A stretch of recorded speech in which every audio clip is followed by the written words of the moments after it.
Okay, today is July 19th. So the last video that I put out, I got a few tomatoes mixed up. That's why it's so important to label all of your plants very well. I don't recommend using these popsicle sticks.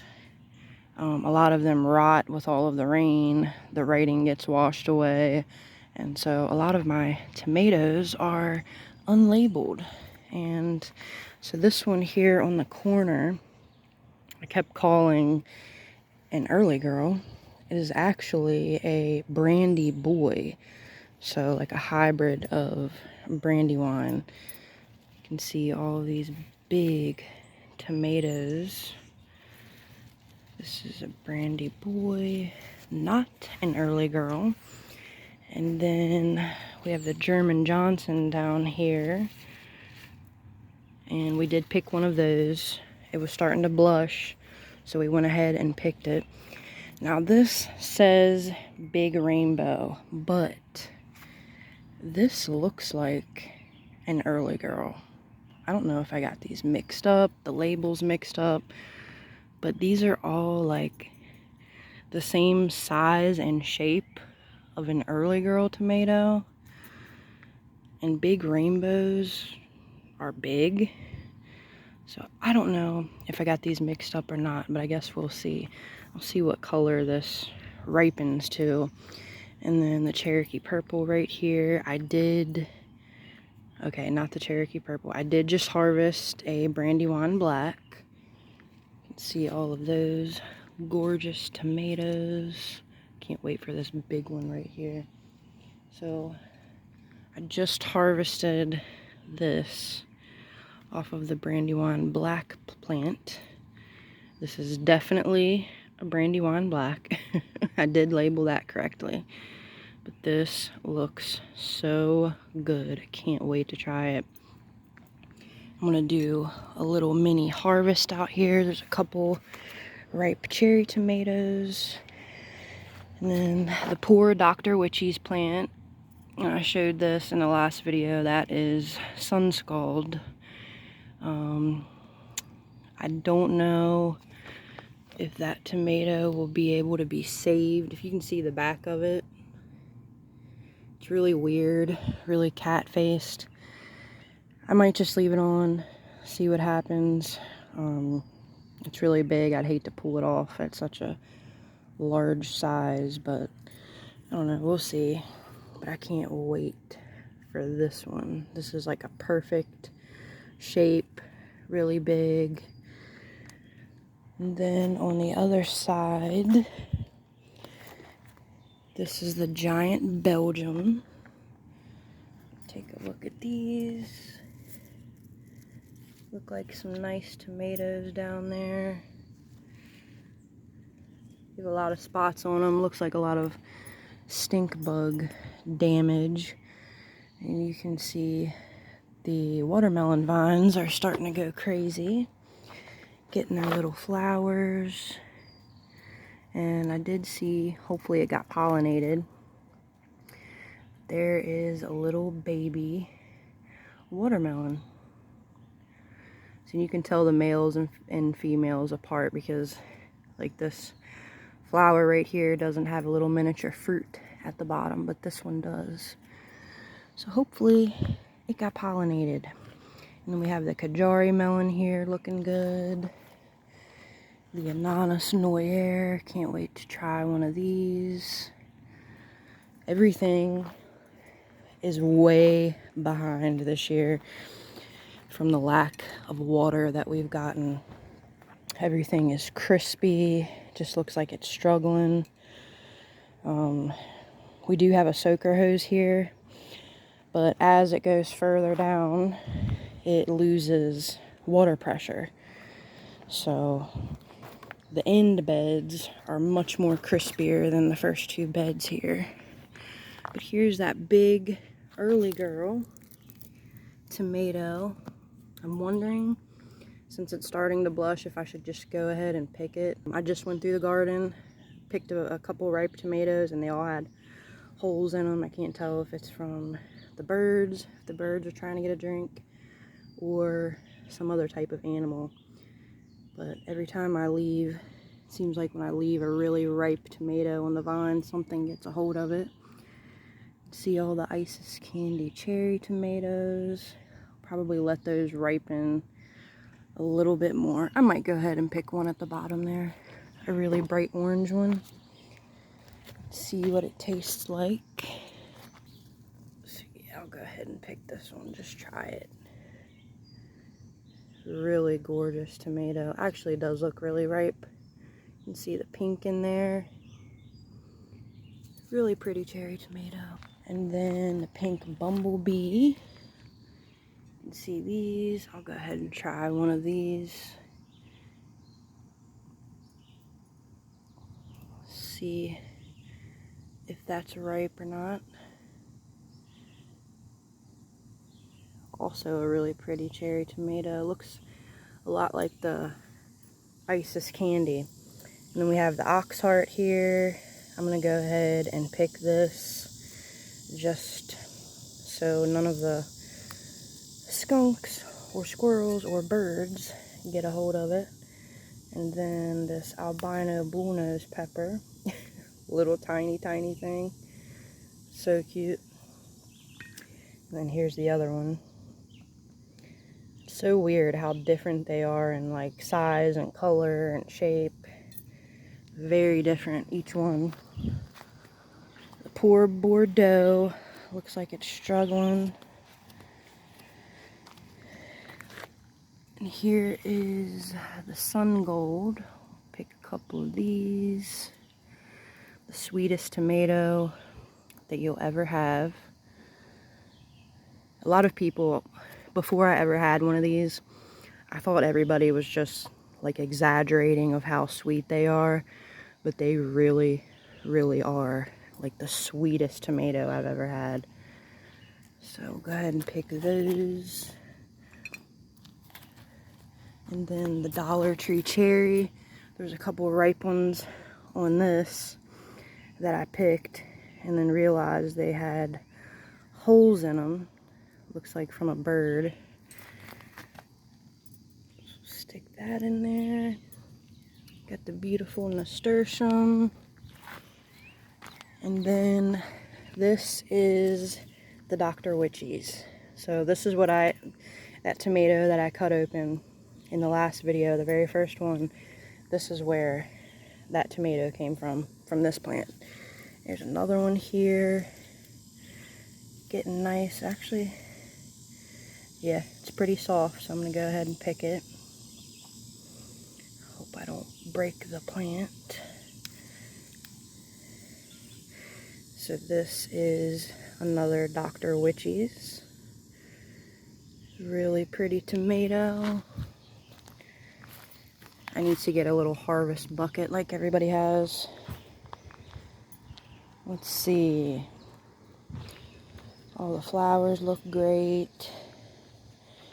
Check out this big, let's see what this is. Another Dr. Witchies. Really big tomato. More down there. We have 5 Dr. Witchies plants. And this is another Isis Candy cherry. Yeah, that definitely looks ripe. It's got like pink at the bottom. Really gorgeous. And then some blue cream berries. You can tell these are ripe because they're starting to get like yellow, peachy looking. Oh, and one split. So this is what happens if it's really dry and then you get a lot of rain all of a sudden. They will split just like that. That's another reason why I like to harvest some if they're starting to blush. And I know we're supposed to get a storm. I'll come out and pick some ripe ones so they don't split. And this is another Sun Gold tomato plant. This is a Super Sweet 100. I think that's supposed to be red. There's the little tag. But I'm gonna wait until that gets red before I pick it. Alright, let's see. So, this is another Brandywine Black. You can see after a really long dry spell, we got rain, and this one cracked. Never seen a green tomato crack. I thought they only did that when they were ripe. I guess not. And then we have the spoon tomato here, a bunch of ripe ones on that. And what is this tomato? Chocolate cherry. Walked right past it. So I'll go ahead and pick this one on the end here. Oops. And that one too. This is a chocolate cherry tomato. Actually didn't care for these this year. The first year when I planted them, they were really good. They have a really different flavor, like not sweet at all. They just have like a really distinctive flavor. You pull that morning glory seedling up. My husband doesn't like them. He actually doesn't like the spoon tomato either. Alright, let's take a look at this last bed. Oh, don't see any ripe ones yet in this bed. See the beautiful zinnia. They're starting to come up. You can see the bachelor's button. Cosmo's getting huge. You can see the sunflowers getting pretty tall. And look at that cute little pink zinnia. Really pretty. You can see the coneflower down there. Definitely gonna have to move that. Doesn't get a lot of sun at all. Let's see. Garden's kind of messy. I've been having to abandon any progress in here because it's been so hot I can't take it. Here's another Dr. Witchy's. Has one tomato on the plant. That one also has one tomato. So I said before, our garden is on a slope.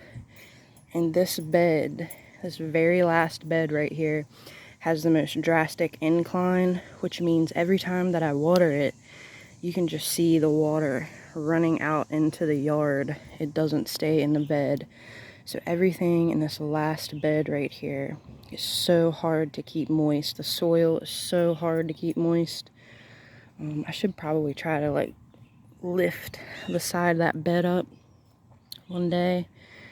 Maybe that would help a little bit. But yeah, everything in this bed, you can see the Kajari melons on this side compared to the very first bed. These are way behind everything in this bed. It's like a desert here. So we have the vincas. They all look really good. Look at my coneflowers. Check this out. Is this not the most beautiful thing you've ever seen? So many bees. Oh, I love it so much. I'm so proud of this. So gorgeous. They're like all the way down here. Have some poking out down there. I mean, they are everywhere. Can't believe how many flowers are on this. So gorgeous. And I'm also so happy that these are perennials. So they'll be here for a very, very, very long time. The petunias are looking great. Love that bright pink. Gazania is getting big. The holy basil is going crazy. Let's see, oh, it's finally starting to vine. I gotta cut. So this plant right here is a blue queen butterfly pea. And it's finally getting its vine. This right here is a weed. This right here is a tree of heaven that I call tree of hell. So I'm gonna have to take those out and let this butterfly pea. So I'll have to let this, move all of these out so that this butterfly pea, both of these can get some sun have a little bit more room. But yeah, everything's doing pretty good other than being a little dry. You can see all the jalapenos, quite a bit on this plant. Everything along the fence here is doing very well. I think the fence helps provide a little bit of shade. Maybe helps cool it off a little bit. Look at all these peppers. They're all doing so good. And I didn't do like a wall of sunflowers this year. So maybe they're getting a little bit more sun than usual. You can see the cucamelons. Check those out. Got another one down there. It's just one plant. Really big vine. Gotta be careful with those because they'll take over your whole garden. I learned that the very first year I planted them. The habaneros have some peppers on them, and look how big these are. These habaneros. So along this fence line here, we put leaf mold. You can get bags of it at Lowe's or Home Depot. It's like compost. Leaf mold. We put leaf mold all along this fence line here, and then in the beds we put black cow manure. So it seems like everything that was planted in the leaf mold is doing way better than the black cow manure. And see, this bed right here gets a lot more water than any of these beds. So you can see the difference. Just look how lush and big those plants are. Getting a little smaller, getting a little smaller, and then we got the desert back there. The soaker hose operates like perfectly right to this bed. Less water as we go down. But check out these zinnias still in the tray. This is the salmon colored zinnia. And this is the Queenie Lime Orange zinnia. Really beautiful. I feel bad they're still in the tray, but it's so hot I just can't come out and plant anything. This is another Queenie Lime. You can see on the early sensation yellow bell pepper, got some flowers. So we have 4 of those. I was going to fill this up with zinnias and flowers, but my husband put in 4 bell peppers here. And we have the blue better salvia, really beautiful little flowers. That's a perennial too. So we'll see if it comes back. Yeah, the peppers just look so great. And what is this? Oh, so here is I believe this is a purple beauty bell pepper. You can see all the baby bell peppers on there. Awesome. Didn't even notice this. That's exciting. Always struggle, you know, if you've been watching for a while now, you know that I struggle to grow a bell pepper. For some reason, they're so hard to grow. Here's the Puma plant. There's actually good sized peppers on this. See right here, really dark. I love the foliage on this plant. Really dark, like green and black, purple. And it looks like down here, you can see some ripe peppers. Right through there. So I'll let my husband know about those so he can come grab them. Oh, and here's another albino buenos. Decent sized peppers on there. Might go ahead and pick this one. And then this is the poblano. That's not a poblano. This is definitely, or actually, you know what? This is a Tunisian bakludi. The poblano, fake poblano plants. Let's find that. Yeah, right here. This was supposed to be a poblano. We actually got it from the nursery, but this is not a poblano, so they must have got the labels mixed up. Looks like a ripe one down there. And peperoncinis you actually want to pick before they get red, because supposedly when they get red they start to lose their flavor. But I don't know. Guess we'll figure out what to do with those. We have 2 of them.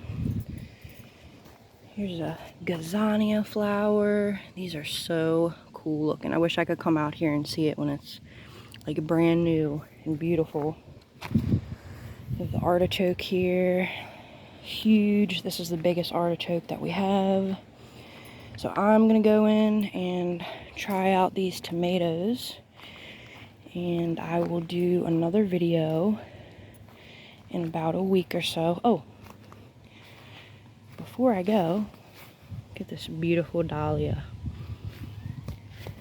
These are the ones that I planted from seed, and I took out the seed petunias, the purple petunias that I had in the hanging baskets, and we got some yellow portulaca. See the other one over here. Really beautiful little plant. You can see all the flowers on the hostas. I know a lot of people don't like hosta flowers, but I do. And the bees, oh, the bees love them. Let's see these real quick. Pretty dahlias. And these should all have tubers under the ground. And then the crazy, beautiful petunias in the background. So I will do another video in about a week, or if we get any harvests, I'll walk through and do that. Maybe I'll do another taste test video. We'll see. But I will see you then.